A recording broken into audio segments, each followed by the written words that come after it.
Doris Kearns Goodwin, Pulitzer Prize winner. This book, I've been around politics all of my life. This book is really the Bible of the Civil War era and really Abraham Lincoln. How long did it take you to pull all of these characters together? And when we say team of rivals, we're really talking about Abraham Lincoln taking his political adversaries and surrounding himself with these individuals. Yeah, it really was an unusual thing to do at that time, because you're taking into your inner circle people who are not only your rivals, but they're smarter than you. They think more celebrated, more educated, more experienced, and you might look like a figurehead, but he had the strength to do it. One of the reasons the book took so long, however, was that once I made the decision to focus on his relationship with these characters, I had to do a biography on each one of them, essentially, so they could come to life too.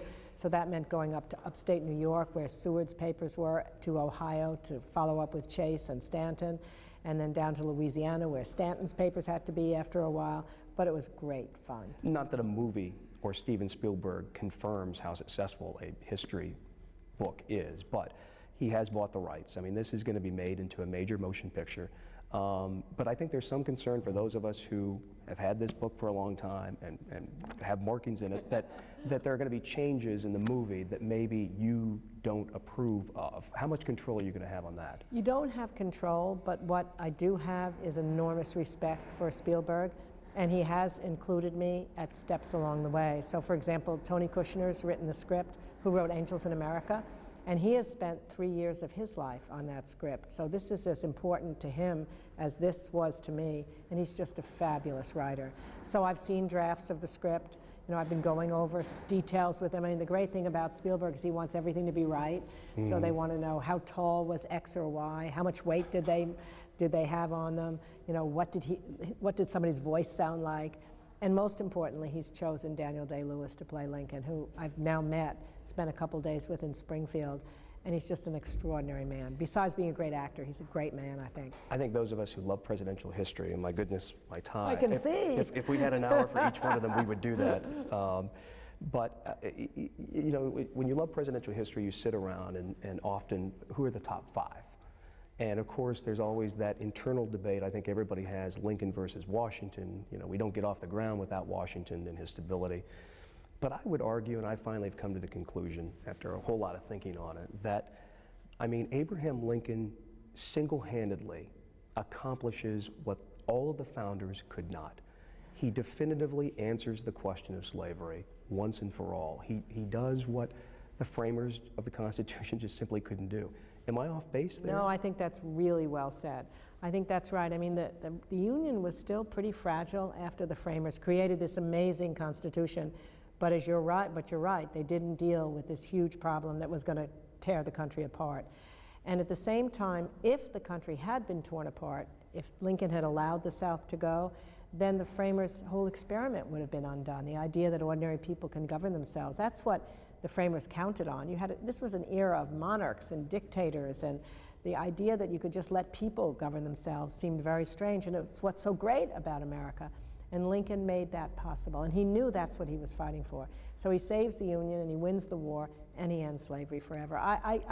Maybe because I lived with him for 10 years, and I don't know George Washington personally, but I'd put Lincoln above him.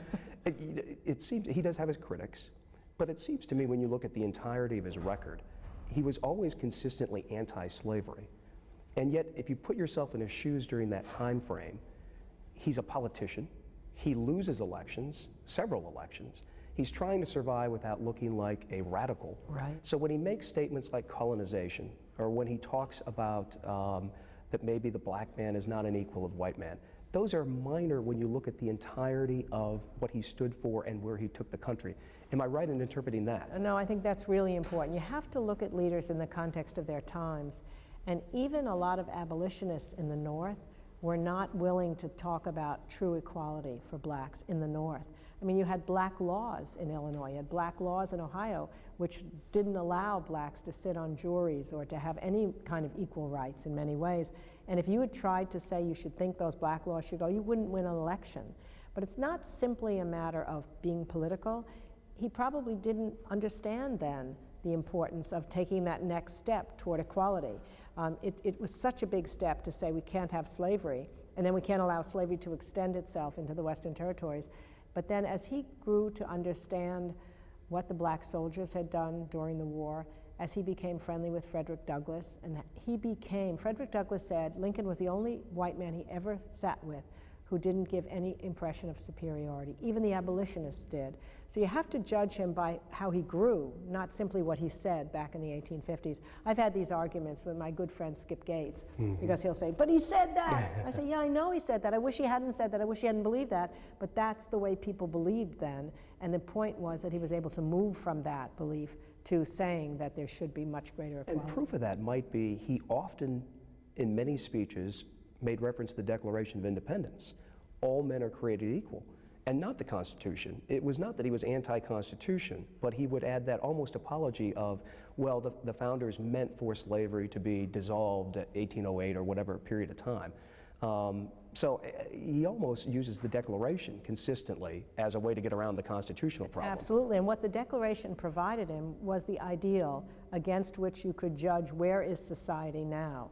And always, he said, even when he was saying things about, I'm not sure that blacks and whites should marry, or I'm not sure that blacks really can vote and those things, he still held that ideal out that at a certain time, there's a hope that we will reach that point where it is possible. And the Declaration becomes the standard that the Constitution couldn't because slavery is embedded in it. Does the war settle the issue of states' rights for him?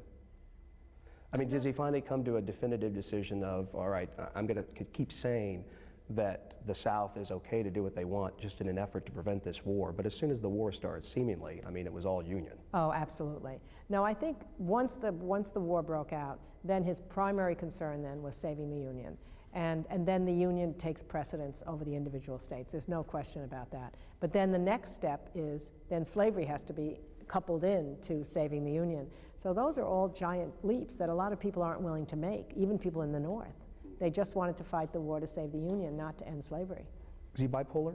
I mean, there's been a lot of books. So. There's been a lot of books written that that's the only way that he got through, literally watching thousands of countrymen kill each other.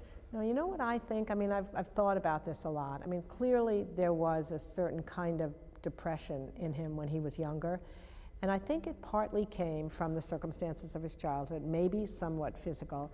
But more importantly, it came from the gap between, he was brilliant, he must have known that, and he thought when he was young, I'll never have a chance to achieve what I hope to, because I just don't have the opportunities.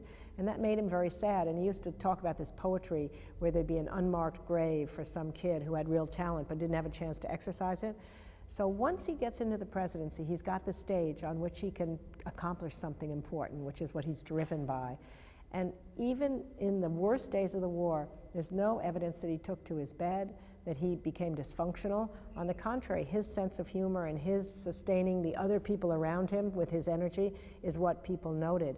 So I don't think he could have been physiologically bipolar. He did kind of go through these weird times where he would offer humor sort of in negative circumstances, or circumstances where it's kind of surprised an audience, and he dreamt of his own death. Exactly. No, I think that what humor allowed him to do, it was almost like he knew his own psyche well enough that if he was going into a sad mood, he could knock himself out of it by telling a funny story. And they said that when he would tell one of those stories, you know, he'd laugh and he'd be, you know, hitting his knee, and you'd have to laugh because it was so contagious. And then it got him out of his sadness. So he knew himself well enough to know, okay, I'm getting sad, I'm going to read something funny, or I'm going to tell a story, and I'll be okay. Ohio is so interwoven into Lincoln. I want to read just one part here. Lincoln is in Columbus. He's right here where we're sitting.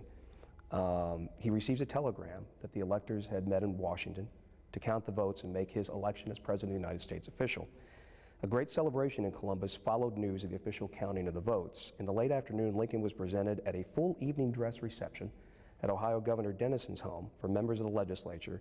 Following dinner, he attended a lavish military ball where it was said that he danced with Chase's lovely daughter Kate, much to the irritation of Mary. The image of Lincoln dancing with the 20-year-old beauty, tall, slim, and captivating, was spoken of in hushed tones for many years to come. Even back then. Oh, yeah. I mean, we had the rumors of what was made out of the relationship or the lack thereof with Governor Chase's daughter. Well, actually, Governor Chase's daughter Kate was his surrogate wife, Chase's wife, and his partner in politics. And the real rivalry was between Kate Chase and Mary Lincoln, because Kate was like Princess Diana, and in her time, everybody said she's the most beautiful girl we've ever seen. People wanted to go to Chase's house to have her be at the hostess of the party, and Mary Lincoln hated her for that reason. Not because she was worried about Lincoln and Kate, but more that it was a rival for his prestige in Washington social life. But in the end, Mary Lincoln wins out, because Lincoln wins out. And as I think you put out in the book, she's not even in town. No, that's what was so great. No, the fun thing is when I was here at the State House some years ago, there was a wonderful guide who took me around, and he's the one who told me the story about the ghost. They claim that there's a ghost looking down, Mary looking down, picturing the two of them dancing. And then when I did the research, I found out that she wasn't even here then, and that Mary was mad that Kate had deliberately not been here. But it's still, whenever there's a rumor or a story, even if it's not true, it usually suggests something. So suggesting that Mary was jealous of Kate, that part was true.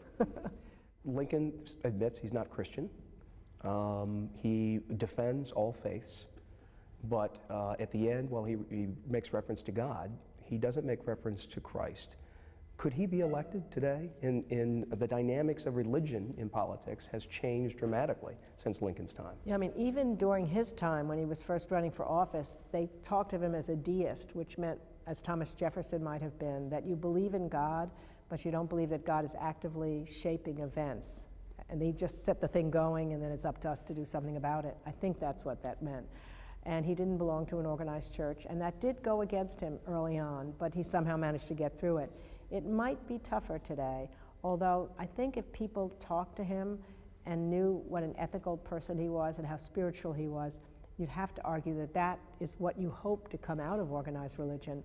And the kind of person as he was, who didn't retaliate against people who had hurt him, who looked to be kind, who was gentle, if that's the values that you're hoping to come from organized religion, they certainly were embedded in this man.